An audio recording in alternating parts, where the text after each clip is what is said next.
Kabanata 211. Gustong patayin ng babaeng iyon ang mga bata at ako. Hinding-hindi niya tayo pababayaan. Ano pa ba ang magagawa natin maliban sa magtago?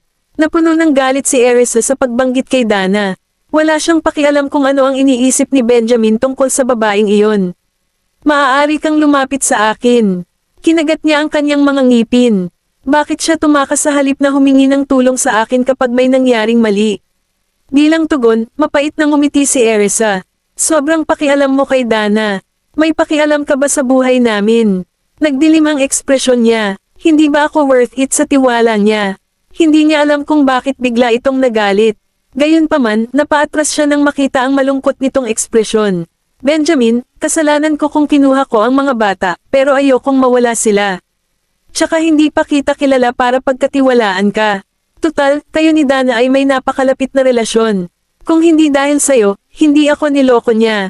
Maniwala ka man o hindi, hiniwalayan niya ako kay Gavin 5 years ago. At halos mamatay kaming lahat sa kamay niya. Namumula ang mga mata ni Erisa nang maalala ang nakaraan. Ang mga araw na iyon ay parang isang bangungot sa kanya. Ang tanging naramdaman niya ay pagkabalisa, kawalan ng kakayahan, at kawalan ng pag-asa. May umagaw sa kanyang anak palayo sa kanya, at hindi niya ito kayang protektahan. Talagang ayaw niyang maranasan ito sa pangalawang pagkakataon. Naramdaman ni Benjamin ang pagkirot sa kanyang puso nang makita ang walang kapangyarihang sama ng loob sa kanyang mga mata. Sinabi ko na sa iyo dati, pero hindi ka naniwala. Hindi ko talaga kayang makipagsapalaran. Masyadong delikado para kay Gavin na manatili sa iyo. Napaluha si Erisa. Bakit sa tingin mo mahalaga siya sa akin? Ang kanyang boses ay hindi mahahalata na mas malambot kaysa dati. Gayunpaman, hindi maipaliwanag na inis siya sa kawalan ng tiwala nito. Hindi ba siya? Inangat ni Erisa ang kanyang ulo upang salubungin ang kanyang tingin, at tumulo ang mga luha sa kanyang mukha. Napakunot ang noo ni Benjamin habang pinupunasan ang mga luha sa mukha nito.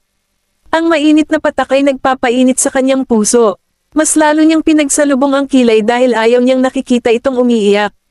So, kinuha mo ang kalayaan na kunin ang mga bata. Tinitigan siya nito ng mataman. Namumula ang ilong niya, nakakaawa siya. Ang kanyang malungkot na ekspresyon ay nagpawi ng kanyang inis. Napakurap-kurap si Erisa sa pagkalito. Sinasabi ba niyang hindi na importante sa kanya si Dana? Sabi ni Gavin. Mommy, sa sandaling iyon, narinig nila ang boses ng bata sa pintuan. Agad niyang itinulak si Benjamin at malumanay na tinanong ang kanyang anak, Sweetheart, tapos ka na bang mag-impake? Dahil sa mabilis na reaksyon niya, hindi na nakaimik ang lalaki. Tapos na lahat. Mommy, umiiyak ka ba? Tumakbo si Gavin sa kwarto at nakita niya ang namumula niyang mga mata. Agad niyang ibinaling ang kanyang ulo at tinitigan ang kanyang ama. Nabuli mo ba si Mommy? Sa pagharap sa akusasyon ng kanyang anak, tahimik lang na tumingin si Benjamin kay Gavin. Anong kalokohan? Saway ng bata. Nang sumunod na sandali, hinawakan ni Benjamin ang kwelyo sa likod ni Gavin at itinaas siya mula sa sahig. Ang galit na bata ay nagsimulang magpumiglas sa hangin. Bitawan mo ako. Bata, ganito ba ang pakikipag-usap mo sa iyong ama? Nag-alala si Erisa na mabitawan ni Benjamin ang kanilang anak, kaya mabilis niyang inilayo rito si Gavin. Paano mo siya nahawakan ng ganito? Paano kung ihulog mo siya? Pagkasabi noon ay niyakap niya si Gavin at tinapik ang likod nito. Nagsalubong ang kilay ni Benjamin at hindi makapaniwalang tinitigan siya. How dare she, pasaway ako? Tila nanunuya ang mga mata ni Gavin habang umiiyak. Mommy, lagi niya akong kinukulit. Nang ganito, hindi nasisiyahan, binaril ni Erisa si Benjamin ng malamig na tingin habang tinatapik ang ulo ng kanyang anak. Pinagbabaril ng ama ang kanyang mapagpanggap na anak. Then he ordered in his deep voice, "Bilasan mo na mag-impake ka ng mga gamit mo, Erisa. Bibigyan kita ng 10 minuto." Pagkasabi noon, pumunta siya sa gilid ng kama, umupo, at tinitigan siya. Natigilan si Erisa. Kung gusto niya akong mabilis, hindi niya ako dapat inusisa ngayon. Mommy, tutulungan kita. Okay. Ibinaba ni Erisa si Gavin at ipinagpatuloy ang kanyang pag-iimpake. Dahil hindi siya sigurado kung kailan sila babalik, inimpake niya ang lahat habang ang bata ay tumulong sa pagtiklop ng mga damit. Kabanata 212. Si Zachary, Oliver, Jasper, at Jessie ay natapos ng mag-impake ng kanilang mga gamit at pumasok na sila sa kwarto ni Erisa. Mommy, tapos na tayo. Ikaw naman. Hindi pa. Isang matamis na ngiti ang isinalubong niya sa mga bata.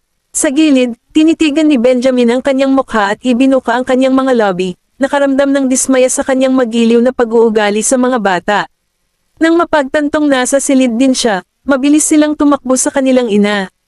Napansin ni Erisa na medyo natatakot si Jessie kay Benjamin, kaya hinaplos niya ang ulo ng kanyang anak at iminungkahi, tulungan mo si Mommy na mag-impake. Okay, pumayag naman agad si Jessie. Isang kakaibang pakiramdam ang bumangon sa loob ni Benjamin at nagpainit sa kanya habang pinapanood niya ang kanilang 5 anak na nagkukumpulan sa kanya. Bakit ka pumunta dito? Bigla niyang tanong. Maya-maya, napagtanto ni Erisa na para sa kanya ang tanong niya. Ang ganda ng tanawin dito. Sa sandaling binuksan nila ang mga bintana, malawak na halaman ang sumalubong sa kanila. Pakiramdam nila ay nakatira sila sa isang paraiso, hiwalay sa mundo. Sumang-ayon si Benjamin sa kanya. Tumayo siya at pumunta sa balcony. Binalot ng papalubog na araw ang kanilang paligid sa isang makinang nalilim ng orange. Nakakabingi ang tanawin kaya nakalimutan niyang kumurap. Sa katunayan, ang nayon ay isang magandang lugar. Sinulyapan siya ni Erisa at nagpatuloy sa pag-iimpake. Mommy, wala kaming dalang marami pagdating namin, pero bakit walang katapusan ang pag-iimpake? Tanong ni Jasper nang makita ang laman nitong malita. Kakaiba rin ang naramdaman ni Erisa.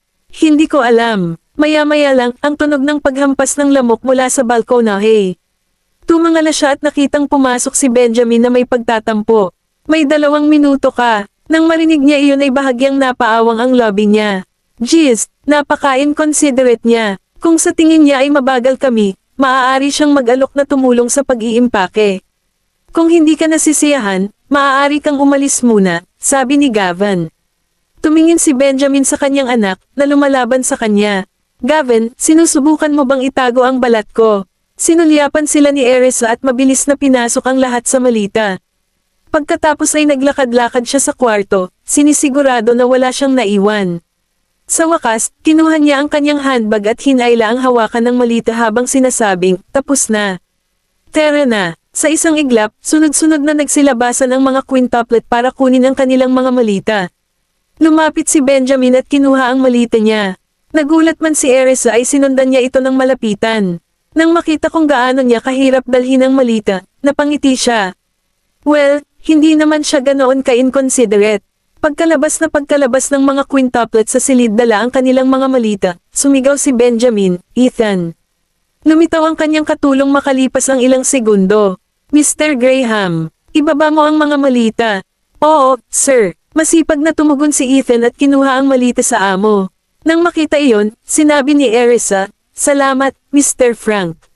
Bahala ka. Ngumiti ito sa kanya at hiniling ang ilang bodyguard na kunin ang iba pang malita.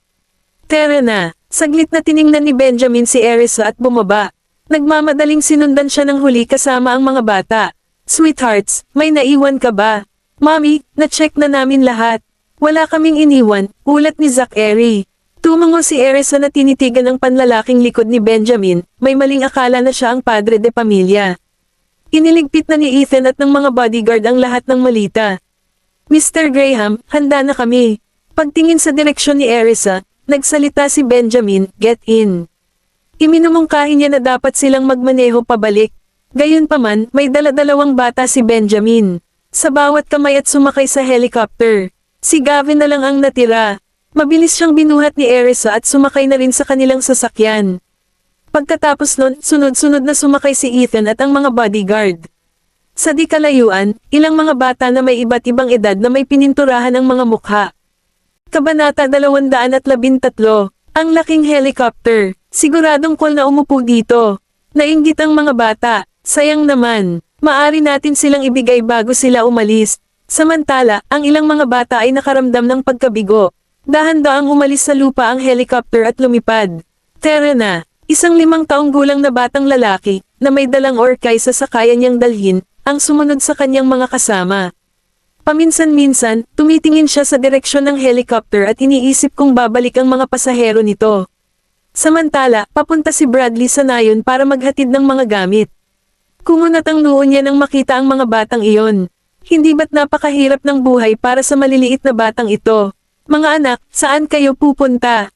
Ihahatid na kita doon. Ibinaba niya ang bintana at tumabi sa kanila. Napatingin ang mga bata sa driver at nanatiling tahimik. Bakit sila nakatingin sa akin na para bang isa akong human trafficker? Feeling awkward, Bradley explained, hindi ako masamang tao. Papunta ako ngayon sa bahay ng punong nayon. Taga nayon ka ba? Sa kabila ng kanyang kabaitan ay nakatingin lamang sa kanya ang mga bata. Hindi sila naglakas loob na sumakay sa kanyang sasakyan kahit na gusto talaga nilang kunin ang kanyang alok. Kung tutusin, isa siyang estranghero. Noon lang, nakita niya ang bunsong anak at nakaramdam siya ng matinding kalungkutan sa kanyang puso nang makita niya ang malakristal na mga mata ng batang lalaki. Ang bata ay napakabata, ngunit ang bigat ng kanyang basket ay hindi gaanong mas mababa kaysa sa kanyang mga kasama. Nakakaawa, hindi bale kung ayaw mong sumakay. May pagkain ako dito, maaari mong ibahagi ang mga ito. Inabutan sila ni Bradley ng tinapay at ilang prutas. Gayunpaman, walang naglakas loob na tanggapin. Bigla siyang nawalan ng malay. Doon ako nakatira, at papunta na talaga ako sa bahay ng punong nayon. Dahil malapit na akong umalis sa nayon, ibinibigay ko ito sa iyo. Kunin mo. Ilang sandali pa, humakbang ang panganay na anak at kinuha ito. Salamat. Bahala ka. Gusto mo bang sumakay sa kotse? I'll give you a ride. Muling alok ni Bradley. Nang makitang lumabas sila para kumita sa murang edad, hindi niya napigilan ang sarili na mag-alok ng tulong. Hindi, salamat. Ayaw naming madumihan ang sasakyan mo. Ayos lang iyon. Bumaba si Bradley sa kanyang sasakyan at binuksan ang trunk. Pagkatapos ay inabot niya ang basket mula sa bunsong anak, na nanlaki ang kanyang mga mata at dumistansya. Nagkamot ng ulo, ipinaliwanag ni Bradley, hindi ako masamang tao. Gusto lang kitang tulungan. Saan mo dinadala ang mga ito? Ihahatid kita doon. Hindi na iyon kailangan, mister. Ang mga bata ay hindi nagpababa ng kanilang pagbabantay, anuman ang sinabi ni Bradley. Marahil ay binalaan sila ng kanilang mga magulang na huwag sumakay sa kotse ng isang estranghero. Bakit hindi mo ilagay ang basket sa aking kotse, at susundan kita habang naglalakad ka? Umiling ang mga bata bilang tugon. Dahil patuloy silang tumatanggi sa kanya, sumuko si Bradley at nagmaneho. Hindi siya mukhang masamang tao. Oo, at binigyan niya tayo ng maraming pagkain. Dati, nagplano pa kaming pumunta at tingnan kung human trafficker sila. I'm glad na hindi natin ginawa. Hindi natin masigurado kung masamang tao ba siya o hindi. Anyway, sabi ng nanay ko wag daw tayong sumunod sa stranger. O kung hindi, dukutin tayo. Oo, bata kami. Mas mabuting mag-ingat. Sa kanyang pagbabalik pagkatapos ihatid sa bahay ng punong nayon, nakita ni Bradley ang mga batang iyon sa pasukan ng nayon. Kaya naman, binati niya ang mga ito bago nagmaneho lampas sa kanila. Hindi niya maiwasang mapasulyap sa rearview mirror. Pagkatapos, nakita niya ang isang bata na umikot para tingnan ang sasakyan bago tumalikod at sumunod sa iba. Kawawang mga bata, kailangan nilang tulungan. Ang kanilang pamilya sa murang edad. Inalis niya ang mga iniisip, inayos niya ang kanyang mga gamit at nagmaneho pabalik sa Delmore. Sa biyahe, nakaramdam si Erisa ng hindi maipaliwanag na kawalan, na para bang may naiwan siyang mahalagang bagay. Gayunpaman, binabaybay niya ang kanyang mga hakbang sa pag-iisip at sigurado na siya ay nakaimpake na ang lahat. Nag-aatubili ka bang umalis? Kabanata 214. Sinaman siya ng tingin ni Benjamin. Sinalubong ni Erisa ang kanyang tingin at sumagot, oo. Hindi lang maganda ang tanawin, presko rin ang hangin, na nagbibigay sa akin ng pakiramdam na mas mabubuhay pa ako. Nawalan siya ng pagsasalita. Samantala, ngumisi si Ethan at hinangaan ang tapang ni Erisa na kausapin si Benjamin. Dahil sa galit, sinaman siya ng tingin ni Benjamin. Agad namang tumalikod si Ethan at palihim na humajijek. Pagkaraang mapatingin sa kanilang ama, umupo ang 5 bata palapit kay Erisa. Kung gusto mo dito, maaari tayong bumalik palagi para sa isang bakasyon. Nang marinig iyon, napalingon si Erisa sa direksyon ni Benjamin. Sinadya ko siyang kausapin kanina. Hindi ba siya galit? Naningkit ang mga mata nito, at mataman siyang tinitigan. Nang magtama ang mga mata nito ay dali-dali niyang iniwas ang tingin habang bumibilis ang tibok ng puso niya. Mami, ang tagal naman makauwi. Dapat kang umidlip saglit, maalalahang sabi ni Gavan. Natuwa si Erisa sa mungkahi nito, at hinaplos nito ang ulo nito. Tulog na tayo. Nang makita kung gaano siya kabait sa mga bata, napangiwi si Benjamin sa selos. Nang mapansin niyang nahihirapan siyang yakapin ang 5 bata, iniunat niya ang mahahabang braso at niyakap ang 3 sa mga ito. Nakatitig sina Zachary, Oliver, at Jasper sa kanilang ama na namumungay ang mga mata. Kanina pa nakasama ni Jasper si Benjamin kaya sanay na siya. Sa kabilang banda, naninigas ang katawan ni Zachary. Matigas niyang sabi, bitawan mo ako. Kaya kung umupo mag-isa, nakatitig sa nagpoprotestang bata, si Benjamin ay nagsalita, Zachary. Nagulat ang bata sa narinig niyang pangalan dahil hindi pa sila nagpakilala sa kanilang ama. Nang mapagtonto ni Benjamin na nahulaan niya ng tama, ang mga sulok ng kanyang mga lobby ay hiyubog sa isang hindi makitang arko. Actually, sinabi na sa kanya ni Ethan ang mga pangalan ng bawat bata. Sa paghusga sa kilos ni Zachary, nahulaan ni Benjamin na siya ang pinakamatanda sa kanilang apat. Inilipat niya ang tingin kay Oliver na naka-glasses, na mula ang huli nang magtama ang kanilang mga mata. Ito ang unang pagkakataon na niyakap siya ng kanyang ama. Siya ay nasa sabik at masaya, ngunit hindi rin komportable sa parehong oras. Ikaw si Oliver. Oo, tumango si Oliver. Pagkatapos ay bumaling si Benjamin kay Jasper. Ang brat na ito ay nagpanggap na si Gavin bago ito. Napakakulit na bata. Sinalubong ni Jasper ang kanyang tingin at nawala ng guilt. Samantala, laking gulat ni Erisa nang makilala ni Benjamin ang lahat ng bata. Noong maliliit pa ang mga bata, minsan ay pinaghahalo niya sila. Si Benjamin ay hindi kailanman tumira sa kanila, ngunit napag-iiba-iba niya ang mga ito. Ito ay isang kahanga-hangang gawa.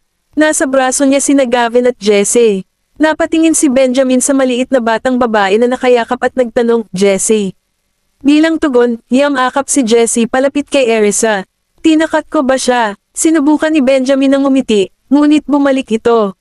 Nang makita iyon, ibinaon lamang ni Jessie ang kanyang ulo sa dibdib ng kanyang ina. Hinaplos ni Erisa ang ulo ng anak habang si Gavin naman ay nakatitig kay Benjamin.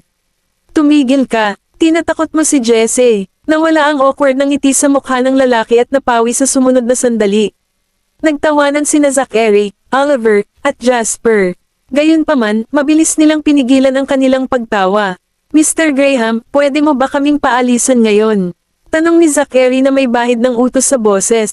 Sa halip ay niyakap sila ni Benjamin. Ito ang unang pagkakataon na niyakap niya ang tatlong bata sa kanyang mga bisig. Noon, isa lang siyang anak. Ngayong mayroon na siyang apat na anak, natuwa siya. Tawagin mo akong daddy. Itinama ni Benjamin ang kanyang panganay na anak. Walang takot na tinitigan siya ng huli at hindi. Umiimik. Samantala, maingat na sinilip ni Erisa ang lalaki sa takot na matakot ang bata. Mr. Graham, hindi pa sanay ang mga bata sa presensya mo. Huwag mo silang takutin. Lumingon siya sa kanya na may hindi maipaliwanag na ekspresyon. Nakaramdam siya ng konsensya sa sarili, iniwasan niya ang pakikipag-eye contact sa kanya. Masasanay sila pagkatapos ng ilang beses. Ayaw mo bang kilalanin nila ako bilang kanilang ama? Nararamdaman ni Erisa ang mapang-ipang aura mula sa kanya, kaya sinubukan niyang pakinisin ang mga bagay gamit ang isang awkward na ngiti. Paano ito posible? Hindi ko sila pinigilan na kilalanin ka. Hindi ko lang namalayan kanina na ikaw pala ang ama nila. Dati, tinanong din siya ng mga bata tungkol sa kanilang biological father. Dahil hindi niya alam ang sagot, palagi niyang inuuna ang tanong. Kabanata 215, pinanliitan ni Benjamin si Erisa. Nagdilim ang ekspresyon ng mukha niya nang makita ang awkward na ngiti sa mukha nito. Kung ganoon, bakit mo sila itinatago sa akin? Sa pagharap sa isa pa sa kanyang matitinding interogasyon, nakaramdam siya ng matinding guilt. Kaagad, binigyan niya ito ng maliwanag at inosenteng ngiti. Mr. Graham, dapat may hindi pagkakaunawaan.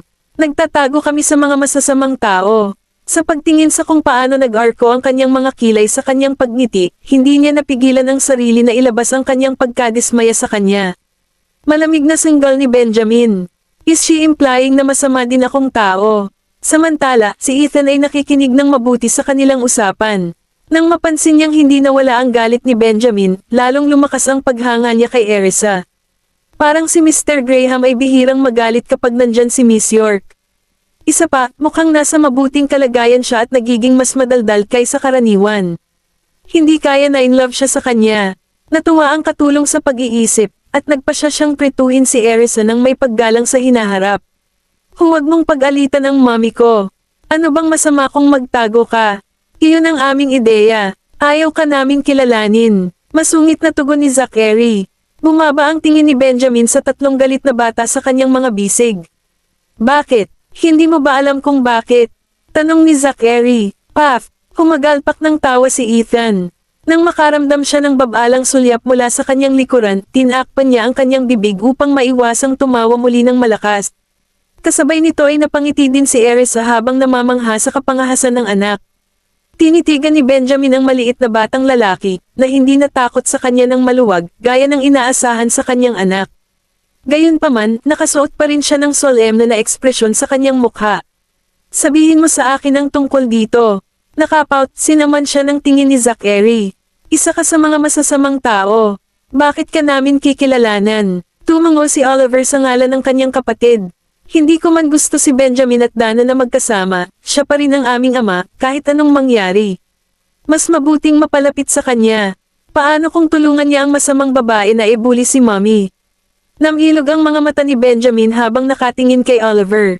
Anong ibig mong sabihin? Ang masamang babae na iyon, Dana Adams. Galit na dagdag ni Jasper. Nagulat si Benjamin, nalipat ang tingin kay Gavin.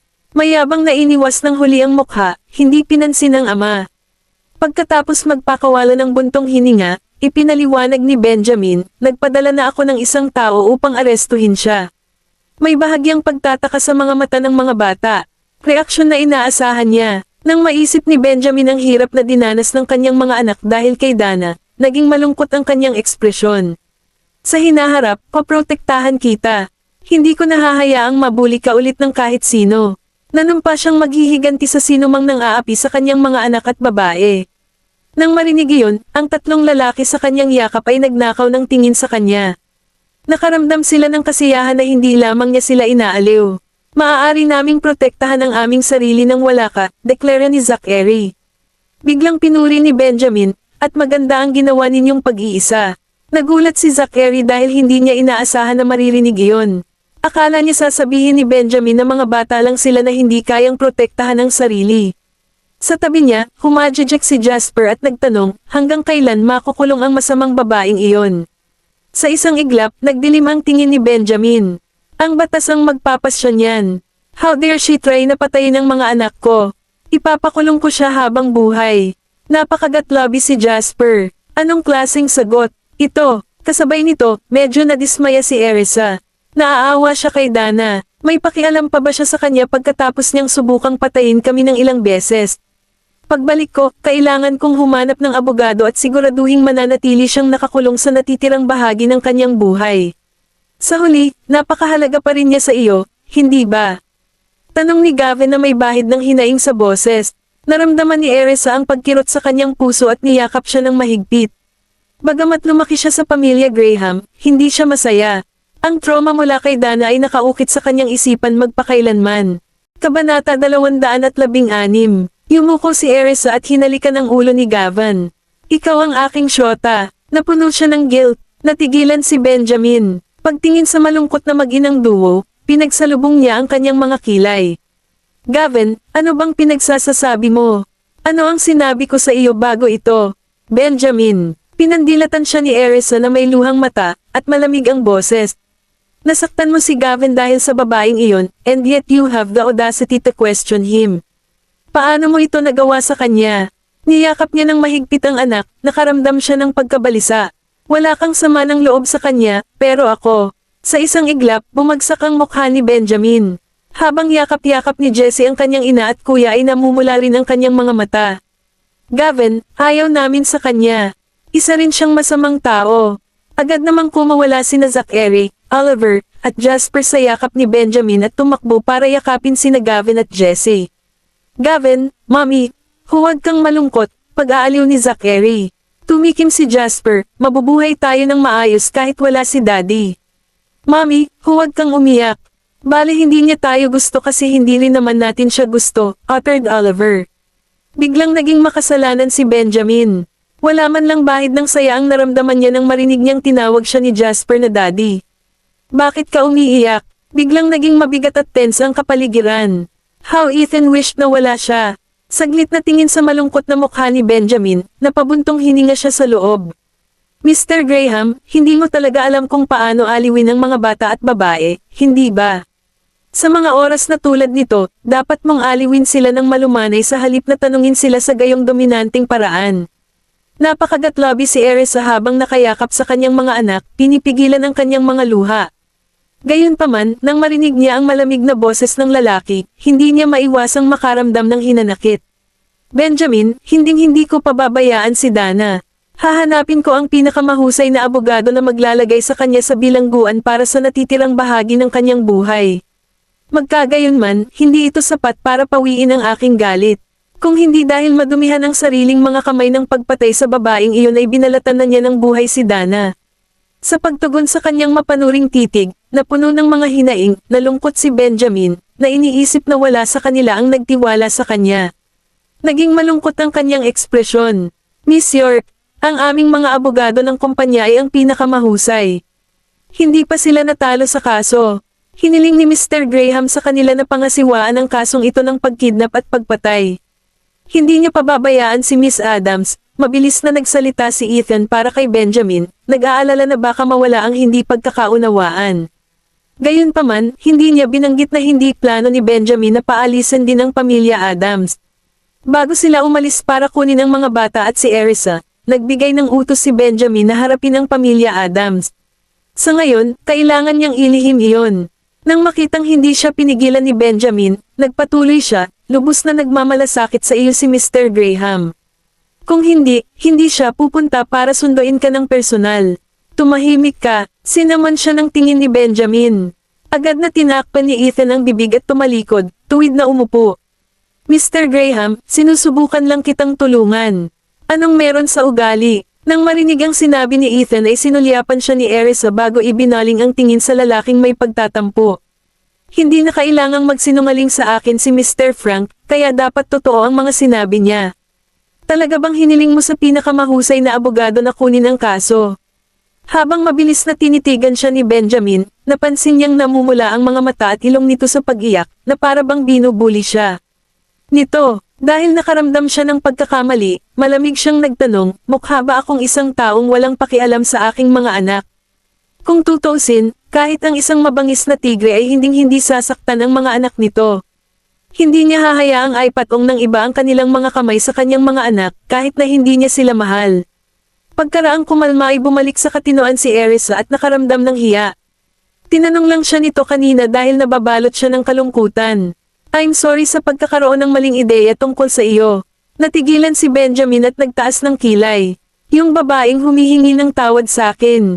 Bigla na lang siyang nakaramdam ng pang-aasar. Iyon lang. Napatulala si Erisa at mamulong, kung hindi. Mami, wala kang ginawang masama. Huwag kang humingi ng tawad sa kanya. Agad namang tumayo si Gavin sa kanya at galit na tinitigan si Benjamin. Kabanata 217. Ang brat na ito. Mabilis na tiningnan ni Benjamin ang kanyang anak. Hindi man lang umimik ang ibang mga bata, pero for some reason, itong batang lalaki na lumaki sa tabi ko ay laging laban sa akin. Agad namang naging protective si Erisa sa anak at niyakap ito ng mahigpit. Bakit mo siya tinatitigan? Nako, nagngangalit si Benjamin at tumalikod. Makalipas ang ilang sandali, maingat siyang tumingin sa kanya at nakahinga ng maluwag nang makitang hindi siya galit. Sa katunayan, alam niyang may malasakit pa rin si Benjamin sa mga bata. Kung hindi siya pupunta para kunin sila ng personal. Kaya lang minsan, nadidistress siya kapag nakikita niya itong masyadong mahigpit sa mga bata. Matapos unti-unting kumalma, ang mga bata ay nagsimulang makaramdam ng antok. Kaya naman, kumuha si Erisa ng kumot at ibinalot sa kanila. Pagdating nila sa Delmore, nakatulog na silang 5. Nakatulog na rin si Erisa. Tinanggal ang kumot, sinubukan ni Benjamin na buhatin ang mga bata. Nang makita iyon, mabilis na humakbang si Ethan at kinuha ang 2 sa kanila habang hawak ng mga bodyguard ang 3 pa. Yumuko pa lang si Benjamin at babuhatin na sana si Erisa, bigla itong nagising. Nagtama ang kanilang mga mata sa isang iglap. Tulala pa rin siya, mukhang nalilito at kaibig-ibig. Ang kanyang mga mata ay kumikinang habang itinutuwid ang kanyang likod at sinabi sa mahinang boses, "We're home."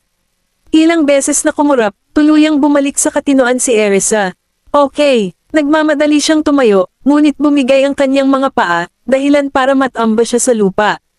Buti na lang at mabilis na kariyak si Benjamin at nagmamadaling niyakap siya. Sabihin mo lang kung gusto mong buhatin kita. Habang nakasubsob ang mukha sa dibdib nito, nakaramdam ng awkward si Erisa matapos marinig ang mga sinabi nito. Sinong nagsabi na gusto kong buhatin mo ako? Agad niya itong itinulak palayo sa kahihiyan. Ang susunod na sandali, siya staggered at grabbed kanyang shirt out sa likas na hilig. Bumungis-ngis ang labi ni Benjamin. Tingnan mo, ilang beses mo nang itinapon ang iyong sarili sa aking mga bisig. Naikuyom ni Erisa ang kanyang mga panga, nakaramdam ng pagkadismaya. Nagawa ko lang iyon dahil manhid ang mga paa ko. Pagtingin niya sa lalaking nakatitig sa kanya na may nanunuyang ngiti, galit na galit siya na hindi niya mapakali na ipaliwanag ang sarili. Kung tutuusin, iisipin lang niyang dahilan iyon para itapon ang sarili sa kanya. Habang si Benjamin ay pumulupot sa kanyang baywang, ang kanyang tingin ay nahulog sa kanyang namumulang pisngi. Sa sandaling iyon, naramdaman niyang lalo itong nakakaakit. Nagdilim ang kanyang tingin saglit. Kasunod nito, tumagilid siya, at sobrang lapit nila na naririnig nila ang paghinga ng isa't isa. Sa isang iglap, biglang tumibok ang puso ni Erisa. Tinulak siya nito palayo at tumabi. Gayunpaman, medyo sumuray-suray pa rin siya, kaya buong lakas niyang tinapakan ang kanyang mga paa sa lupa para maibsan ang pamamanhid at lumabas ng cabin. Nanatiling sinanay ni Benjamin ang mga mata sa babaeng nakatakas at mariing idiniin ang mga labi nito. Ganon na ba ako, Katie Cott? Samantala, ramdam na ramdam ni Erisa ang titig ng lalaki, at bumilis ang tibok ng puso niya. Ngayon lang ba niya ako pinaplano? Sa sandaling nag-flash sa kanyang isipan ang ideya, muntik na naman siyang madapa. Mabuti na lang at sumunod si Benjamin sa likod niya at hinawakan siya sa kwelyo sa likod. Mag-ingat ka, sa sobrang hiya ni Erisa ay gusto niyang gumapang sa isang butas. Alam ko, maya-maya, hindi pa rin banibitawan ni Benjamin ang kwelyo niya. Namula siya sa kahihiyan at nagsalita, Mr. Graham, pwede mo na akong bitawan ngayon. Pagkatapos, lumingon siya para tingnan siya. Paano ako bababa kung ganito ang hawak mo sa akin? Nang mga sandaling iyon, nakatayo si Erisa sa unang hakbang ng hagdan habang si Benjamin naman ay nakatayo sa entrance ng cabin. Siya ay mas maikli kaysa sa kanya, ngunit ngayon ay kailangan niyang itaas ang kanyang ulo upang makausap siya. Ang pagtitig sa kanya ng ganoon ay para siyang bata. Tumingin si Benjamin sa kanya na may bakas ng panunuya sa kanyang mga tingin. Habang pababa siya ng hagdan, naamoy niya ang bango ng katawan nito, at bumilis ang tibok ng puso niya. Katutubo, gusto niyang iwasan siya. Gayunpaman, hinawakan siya nito gamit ang mahahabang braso. Gusto mo bang mahulog sa hagdan? Yumuko si Benjamin, at sumayaw sa kanyang mga tainga ang kanyang mainit na hininga kasama ang kanyang malambing na boses. Biglang nanghina ang katawan niya. Nakakatuwang pakinggan ang kanyang malambing na boses. Bakit ko pa ba pinapahiya ang sarili ko sa harap niya? Nababaliw na si Erisa tungkol dito. Sa sandaling iyon, sumili ang ngiti sa mukha ni Benjamin.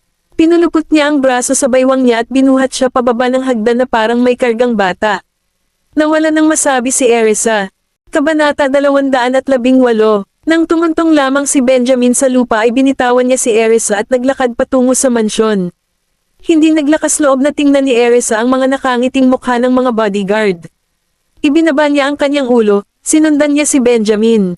Namula ang buong mukha niya. Benjamin, dito ba kami mananatili ng mga bata? Bigla siyang napatayo sa kinatatayuan niya. Hindi ito nakita ni Erisa na nakasunod sa kanya at nabangga siya. Aray, tinakpan niya ang ilong niya. Paikat-ikot, tinitigan siya ni Benjamin ng matindi. Isang pahiwatig ng hindi maarak na emosyon ang dumaan sa kanyang mga mata. Para kang bata, natigilan si Erisa. Tulad ng gusto niyang gantihan siya, pinutol siya nito, kung hindi ka natatakot sa panganib, maaari kang umalis sa Yellview ngayon. Pagkasabi nun ay tumalikod na siya at pumasok sa mansion. Nagpout si Erisa at nagmamadaling sumunod sa kanya sa loob. Paano ko maiiwan ang aking mga anak dito at makabalik ng madali? Kahit anong mangyari, kailangan kong manatili dito kasama sila. Sa tingin ko mas ligtas ang bahay mo. Sa pananatili roon, hindi na niya kailangang mag-alala tungkol sa pagkain at tirahan. Sa katunayan, wala siyang maisip na dahilan para hindi manatili doon. Bahagyang natawa si Benjamin sa bilis niyang nagbago ng isip. Walang sabi-sabi, umakyat siya sa hagdan, at sumunod siya. Mr. Graham, ang mga bata ay tumira na. Sa likod ni Ethan ay ang mga bodyguard. Okay, sige na at magpahinga ka na. Pagkasabi noon, naglakad si Benjamin patungo sa silid ng mga bata. Miss York, see you. Nagmamadaling tugon ni Erisa at pumunta na rin sa kwarto ng mga bata. Nang makita niya ang mga quintuplet na mahimbing na natutulog sa kama, ang kanyang puso ay natunaw sa isang lusek, at ang mga sulok ng kanyang mga labi ay nakakurba sa isang ngiti. Sa sandaling tumingin sa kanya, si Benjamin ay nagsalita, "Pumunta ka at magpahinga. Gusto kong manatili dito kahit sandali." Pagkatapos, pumunta siya sa banyo, binasa ang isang tuwalya ng tubig, at pinunasan ang mga bata. Ipinaalala ni Benjamin, "Gigisingan mo sila kung gagawin mo ito. Hindi sila madyay gising." Habang nagsasalita siya, hinubad niya ang pantalon ng mga bata at hinayaan silang matulog sa kanilang panty. Nang makita niya iyon, humakbang siya para tulungan ngunit sinipa siya ng isa sa mga bata. Naramdaman ni Erisa ang pagnanasang tumawa nang makita ang malungkot nitong ekspresyon. "Gagawin ko." Mahilig silang gumalaw kapag natutulog. Tumayo si Benjamin sa isang tabi at malungkot na nagmasid habang inaalagaan niya ang mga bata. Mabilis niyang hinubad ang kanilang pantalon at tinakpan ito ng kumot. Pagkatapos, ibinalik niya ang tuwalya sa banyo. Paglabas niya, nakita niya si Benjamin na nakatayo sa tabi ng kama at nakatitig sa mga bata habang malalim ang iniisip. "Mr. Graham, matutulog na ako." Humikab siya at tumalikod at lumabas ng kwarto ng mga bata. Agad naman siyang sinundan ni Benjamin palabas ng kwarto.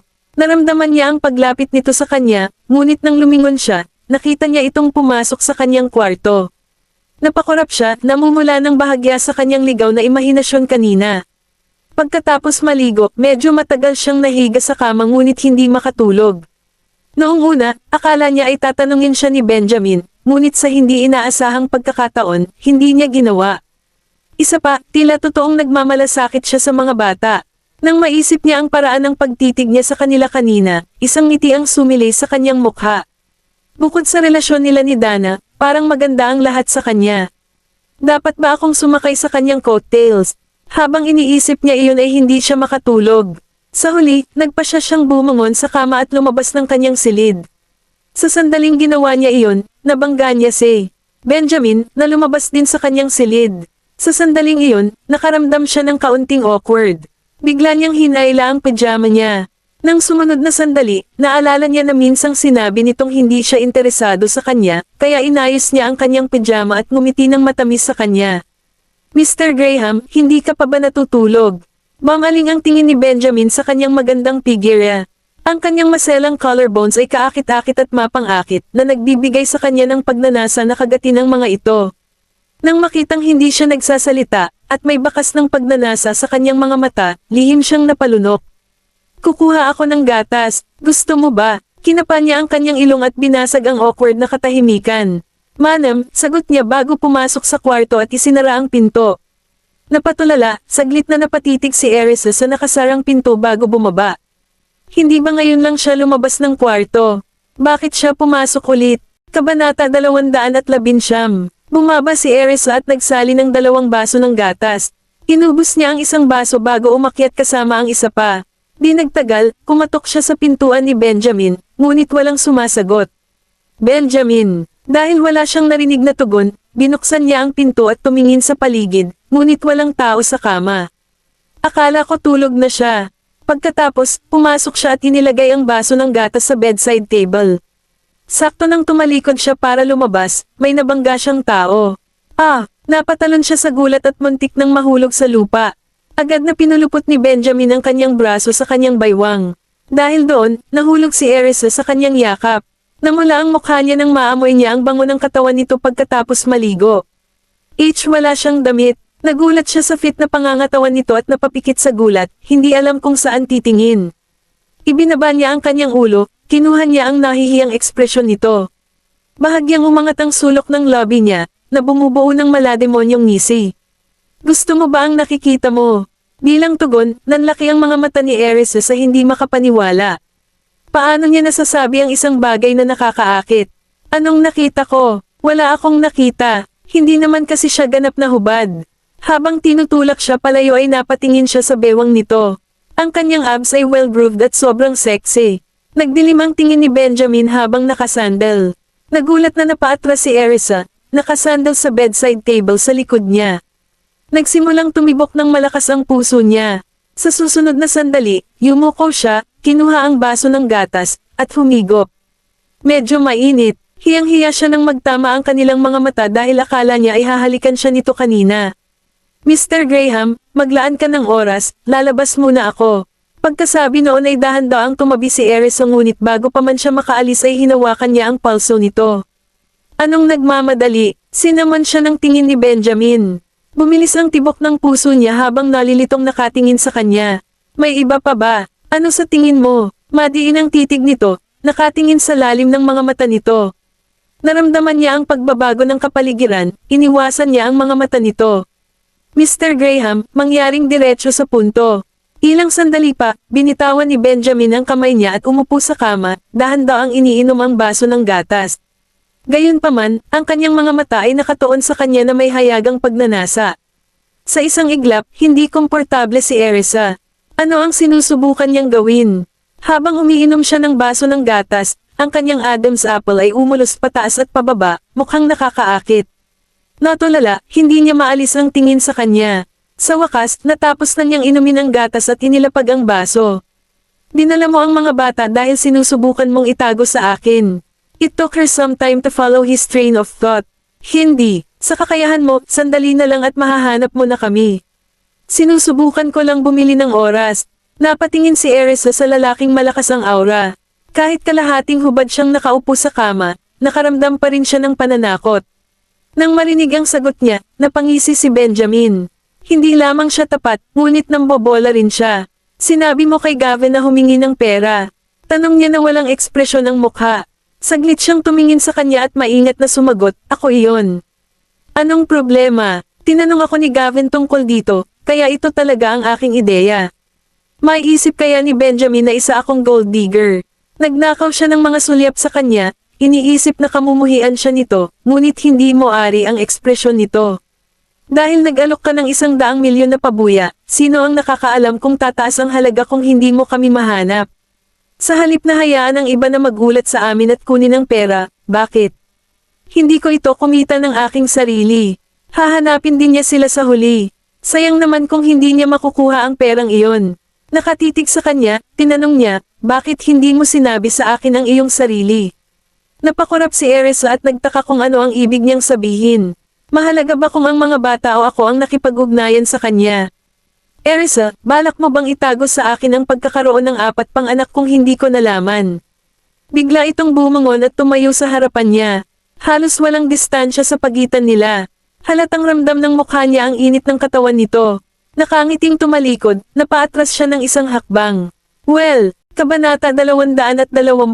Well, sinadya ni Benjamin na humakbang pasulong, na nagsara sa pagitan nila. Malakas ang kabog ng puso ni Erisa dahil sa guilt. Sa sandaling iyon, nakaisip siya ng isang ideya pagkatapos niyang irak ang kanyang utak. Benjamin, sinusubukan mo ba akong akitin? Nagulat siya, napayuko siya at tinitigan ang walang hiyang babae. Kinagat niya ang kanyang mga labi, sinabi niya, hindi mo pa sinasagot ang tanong ko. Oops, hindi gumagana. Dahil nabigo siyang baguhin ang paksa, inilagay niya ang kanyang kamay sa matitipuno nitong pek at kusa itong hinaplos. Bago ko malaman kung ano ang tingin mo kay Dana, hindi ko muna sasabihin sa iyo. Hindi ako papayag na agawin mo sa akin ang mga anak ko. Baka sa mukha niya ang mapanlin lang, ngunit napakaganda niya kaya hindi makaiwas si Benjamin. Dahil sa amoy nito, hindi niya napigilan ang sarili. Huminga siya ng malalim, hinawakan niya ang malambot at balingkinitang kamay nito na gumagala sa katawan niya. Wala na akong kinalaman sa kanya. Tapos na tayo, deklara ni Benjamin na may bahid ng disgusto. Nagulat si Erisa at tumingin sa kanya ng blanko. Nang makita ang ekspresyon nito, hindi siya nasisiyahan. Hindi ka naniniwala sa akin. Sa isang iglap, bumalik siya sa katinoan at pumikit. Malamang, kung tutusin, masyado kang nagmamalasakit sa kanya noon, at hindi talaga nakaka-get over ang mga lalaki sa kanilang unang pag-ibig. Nakasimangot na sagot niya, hindi ako katulad ng ibang lalaki. Wala kang alam tungkol sa akin. Napalunok ng kaba si Erisa nang mapansin niyang naiinis siya. Pakiusap, huminahon ka. Nag-ipon siya ng lakas ng loob at hinaplos ang dibdib nito. Ang sarap sa pakiramdam. Then she beamed at naman nang hindi siya tinulak palayo. Parang may gusto siyang patunayan, mas lumapit siya rito. Mainit na nagdikit ang kanilang mga katawan habang bumibigat ang kanilang paghinga. Benjamin, hindi mo ako gusto, di ba? Kaagad, ipinikit ni Benjamin ang kanyang mga mata, at bakas ng discomfort ang bumalatay sa kanyang mukha na para bang nakita niya ito. Nagdilim ang kanyang ekspresyon habang binibigkas, ayoko sa iyo. Medyo nadismaya si Erisa. Ang marinig niyang sinabi niya ito ng malakas ay parang isang suntok sa kanyang puso. Gayunpaman, nang makita niyang napakatigas nito, lumitaw ang kanyang rebeldeng panig. Bigla niyang ipinulupot ang kanyang mga braso sa kanyang leeg para hilahin siya, tumayo sa pagkakahiga, at hinalikan ang manipis niyang lobby. Natigilan si Benjamin sa pagkabigla, at naging hindi pantay ang kanyang paghinga. Ang kanyang walang pigil na halik ay nagliwanag sa pagnanasa sa kanya, at halos hindi niya mapigilan ang sarili. Sa sumunod na sandali, kinuha niya ang kontrol sa halik, pinulupot ang kanyang mga braso sa kanyang baywang, at inalis ang kanyang hininga. Napangisi si Erisa sa kanyang puso. Kung hindi niya ako gusto, bakit niya ito pinag-isipan? Mukhang hindi naman talaga siya interesado sa akin. Kung magsusumikap ako at gawin siyang aking lalaki, si Dana ay maaaring mangarap na makasama siya. Dama po ang mainit nitong hininga sa leeg niya, dahilan para kinilig siya. Nang mapansin niyang nawala na siya ng kontrol, dali-dali siyang kinagat nito at tinapos ang halik. Nakakunot ang mukha ni Benjamin sa sakit, pinandilatan siya ni Benjamin na para bang gusto niya itong lumunin. Takot na tanong niya, di ba sabi mo ayaw mo sa akin? Hindi ba dapat ipagtabuyan mo ako? Bakit mo ako hinalikan? Bigla siyang nawala ng malay, at naging malungkot ang kanyang ekspresyon. Nasaan ang pagpipigil sa sarili ko ngayon? Nang maramdaman ang kanyang nakakatakot na aura, hindi na siya naglakas loob na pukawin siya muli. Benjamin, basta tulungan mo kaming maghiganti at siguraduhing makukulong si Dana habang buhay, hahayaan kitang magkaroon ng 4 na anak. Malamig na bamantong hininga si Benjamin, na ikinaokwardan niya. Hayaan akong magkaroon ng 4 na anak. Walang pagdadalawang isip, kumurap si Erisa at nangako, hindi lang magkakaroon ka ng Gavin, kundi maibibigay ko rin sa iyo ang 4 pang anak. Nang marinig iyon, nagpakawala siya ng isang sardonic na tawa. Ang tapang niyang sabihin iyon. Mga anak ko sila, bakit kailangan kong ibigay mo sila sa akin? Natigilan siya sa sinabi nito. Kung tutuusin, iyon naman talaga ang katotohanan. Hindi mo masasabi yan. Ang mga bata ay hindi kinakailangang manatili sa iyo. Nakikinig lang sila sa akin.